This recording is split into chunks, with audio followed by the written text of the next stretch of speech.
हे guys, good morning और welcome back in our YouTube channel for आपके success. मेरा नाम है आरती। आज हम लोग डेली करंट अफेयर सीरीज में 21 और 22 अगस्त के इंपॉर्टेंट करंट अफेयर्स को कवर करेंगे। तो गाइस, जैसे आपको पता होगा कि कल जो है करंट अफेयर्स की वीडियो अपलोड नहीं हो पाई थी कुछ रीजन की वजह से। तो आज जो है आपको दोनों दिनों के करंट अफेयर्स इस वीडियो में कवर करवाए जाएंगे। ओके, तो स्टार्ट करते हैं आज की वीडियो। हमारा फर्स्ट क्वेश्चन है, निम्न में से किस देश ने राष्ट्रीय सुरक्षा का हवाला देते हुए चीनी एप्लीकेशन आइक्वी और टेंसेंट पर बैन लगा दिया है? तो राइट आंसर है ऑप्शन ए, ताइवान। तो आपको याद रखना है कि ताइवान देश ने अभी हाल ही में राष्ट्रीय सुरक्षा की चिंता करते हुए ये चाइनीज एप्लीकेशन है जिसका नाम है आइक्वी और टेंसेंट, इस पर बैन लगा दिया है। ओके, बात करें यहाँ पे ताइवान की, तो इसकी कैपिटल है ताइपे।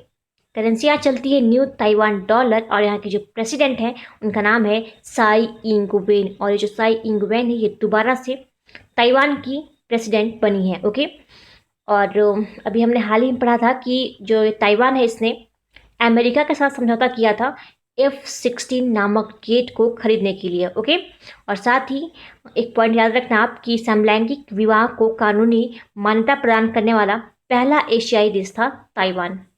नेक्स्ट आइए,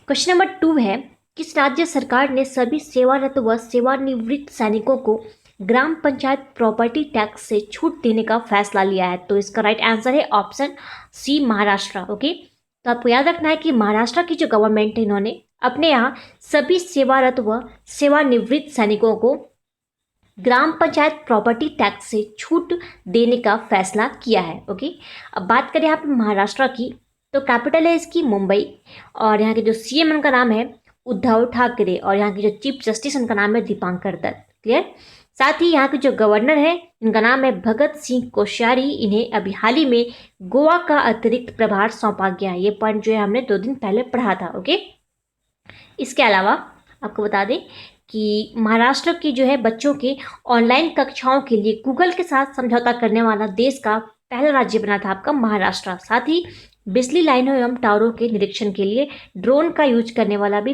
देश का पहला राज्य बना है महाराष्ट्र। क्लियर, साथ ही भारत का सबसे बड़ा और विश्व का दूसरा सबसे बड़ा डेटा सेंटर स्थापित किया जा रहा है महाराष्ट्र में। ओके, और एक लास्ट पॉइंट है कि बाढ़ की चेतावनी के लिए मुंबई में एक एप्लीकेशन लॉन्च किया गया जिसका नाम है आई फ्लोस। ये आपको पॉइंट याद रखना है।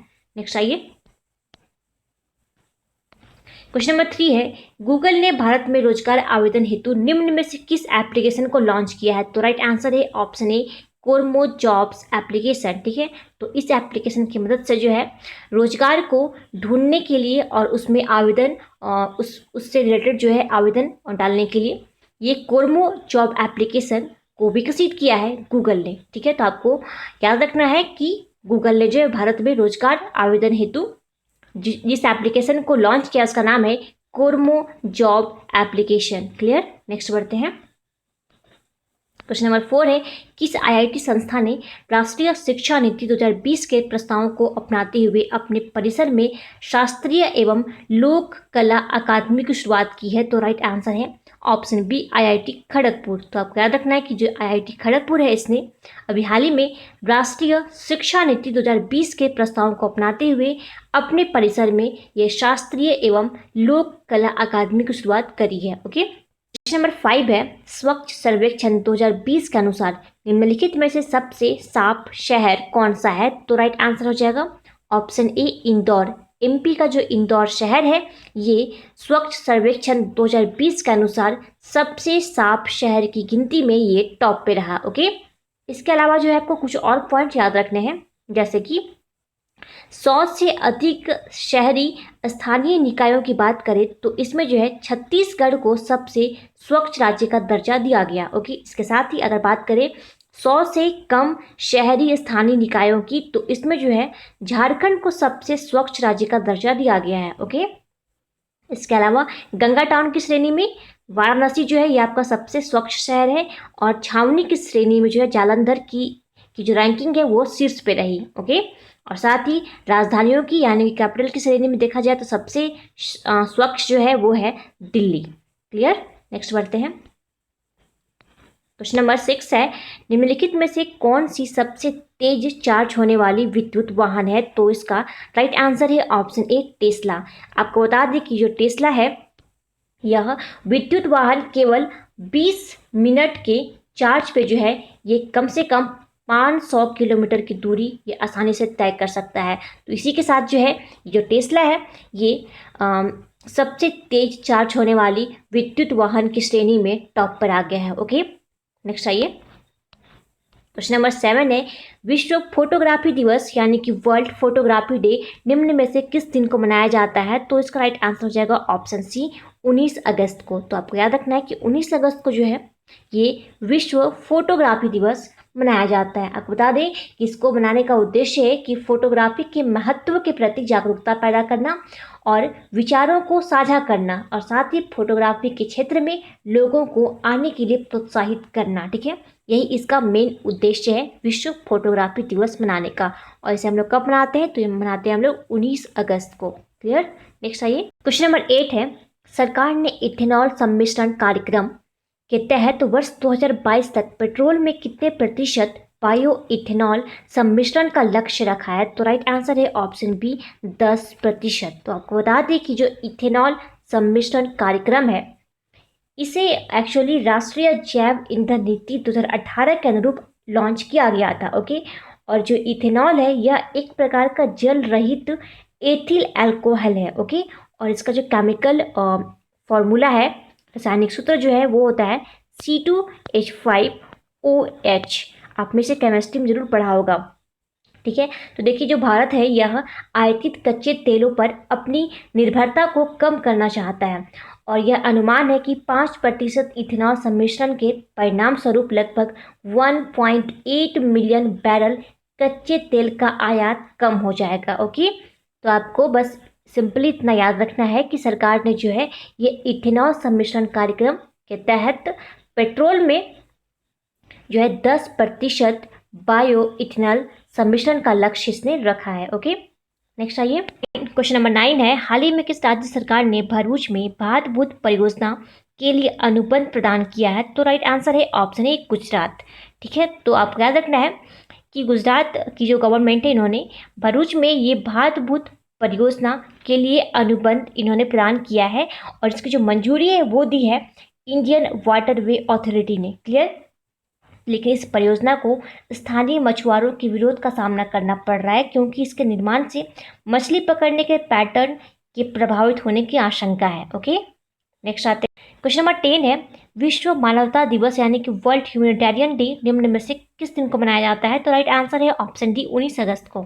ठीक है, तो ये जो दिवस है यह उन लोगों के लिए समर्पित है जो मानवता के लिए कार्य करते हैं तथा इसके लिए जो लोग अपने प्राणों की भी आहुति दे देते हैं। ठीक है, तो इस दिवस के द्वारा विश्व में मानवता के लिए कार्य करने की प्रेरणा दी जाती है और इसकी शुरुआत संयुक्त राष्ट्र महासभा के द्वारा की गई थी। ओके, तो आपको सिंपली याद रखना है कि जो विश्व मानवता दिवस है ये हम लोग मनाते हैं 19 अगस्त को। क्वेश्चन नंबर 11 है, अरुण 3 जल विद्युत परियोजना के निर्माण में भारत निम्नलिखित में से किस देश की सहायता कर रहा है? तो राइट आंसर है ऑप्शन डी, नेपाल।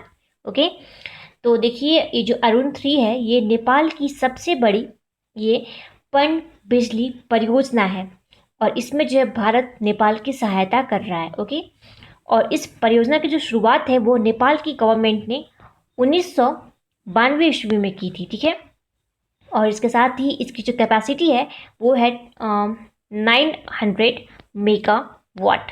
ये भी आपको याद रखना है। क्लियर?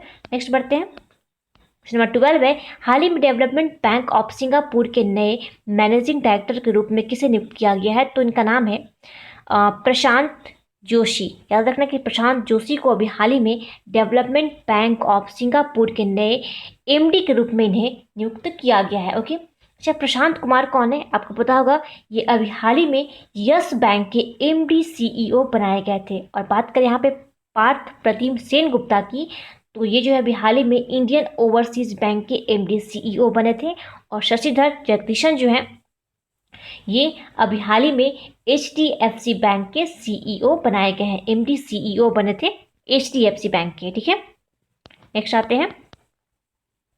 क्वेश्चन नंबर 13 है, हाल ही में किसने Shagun gift and insurance policy को लॉन्च किया है? तो राइट आंसर है option B, SBI general insurance ने, अभी हाल ही में एसबीआई जनरल इंश्योरेंस ने ये शगुन गिफ्ट एंड इंश्योरेंस पॉलिसी को लॉन्च किया है।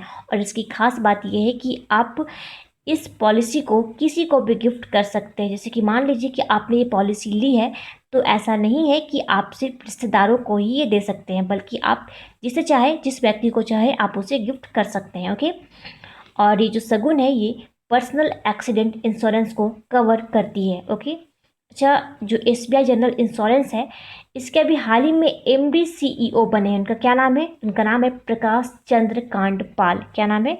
प्रकाश चंद्र कांडपाल जो हैं ये भी हाल ही में एसबीआई जनरल इंश्योरेंस के एमडी सीईओ बने हैं। ठीक है।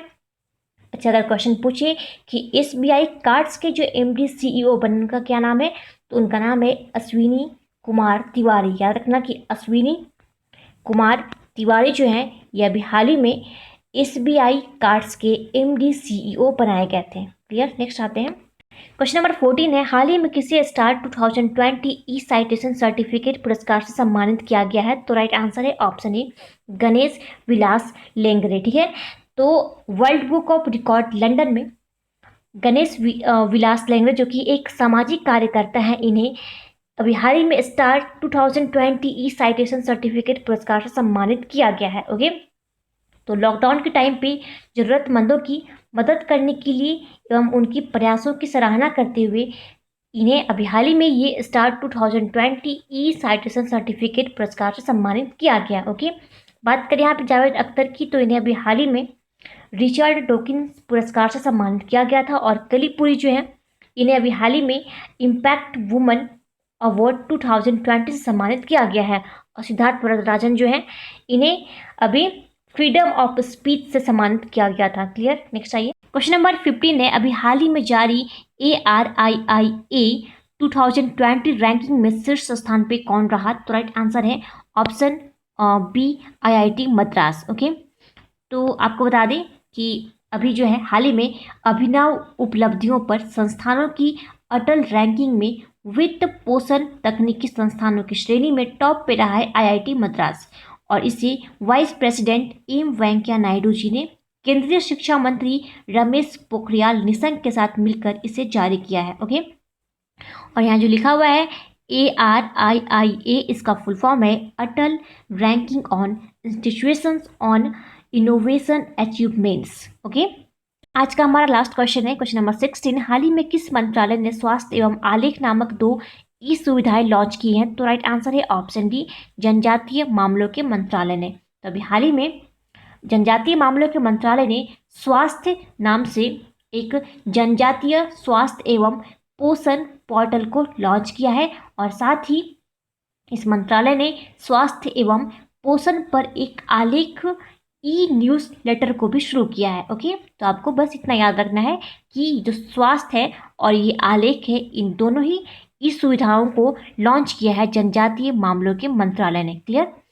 अच्छा, हमारा जो जनजातीय मामलों के जो मंत्रालय के जो मंत्री हैं उनका क्या नाम है? तो उनका नाम है अर्जुन मुंडा। ठीक है, और ये इनकी जो कॉन्स्टिट्यूएंसी है वो है झारखंड खूंटी। क्लियर। और अभी हाल ही में जनजातीय मामलों के मंत्रालय को स्कोच गोल्ड अवार्ड से सम्मानित किया गया था। ठीक है, साथ ही केंद्र सरकार ने आदिवासियों के जीवन को बेहतर बनाने के लिए एक गोल नामक पोर्टल को लॉन्च किया था। क्या नाम था? गोल। और यहाँ पे गोल का मतलब है गोइंग ऑनलाइन एज लीडर। ठीक है, और इसे जो है केंद्र सरकार ने फेसबुक के साथ मिलकर इसे शुरू किया था। क्या नाम था? गोल। क्लियर। तो गाइज ये था हमारा आज का important current affairs. I hope आप सबको पसंद आया होगा। अब बढ़ते हैं क्विज पे। कल हमने आपसे प्रश्न पूछा था कि one sun one world one grid योजना की घोषणा किसने की है? तो राइट आंसर था प्रधानमंत्री मोदी जी ने। आप सभी ने बिल्कुल सही आंसर दिया था। आज के लिए आपका प्रश्न रहेगा, आपको बताना है कि किसके नाम पर ग्वालियर चंबल एक्सप्रेस वे का नाम रखा जाएगा। तो आप अपने आंसर हमें कमेंट बॉक्स में कमेंट करके बताइए। तो गाइस आज की वीडियो यही समाप्त करते हैं। Thanks for watching.